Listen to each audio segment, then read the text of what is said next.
अमरीकी सदर ने ईरानी मुंजमद फंड से अजनास खरीद कर ईरान को बेचने का ऐलान किया। वाशिंगटन में तकरीब से खिताब में अमरीकी सदर डोनाल्ड ट्रंप ने कहा कि अमरीकी बरामदात के लिए पूरी दुनिया में मंडियों को खोला जा रहा है। अमरीका के पास एक और नई मंडी आने वाली है और वो है ईरान, जिसको इस वक्त खुराक के हवाले से मुश्किलात का सामना है। सदर डोनाल्ड ट्रंप ने बावर कराया कि मुंजमद ईरानी फंड से गंदम, सोयाबीन और मकई बड़ी मकदार में खरीदेंगे।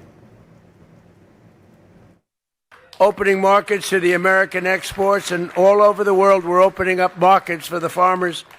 We have another one, a new market coming up, and that's called the lovely country of Iran. It's a beautiful place. Would anybody like to go there?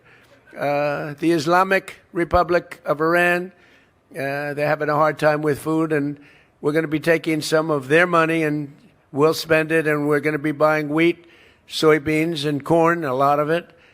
And that process is going to be starting pretty soon. It's going to be pretty big, too. I think it's going to be very big.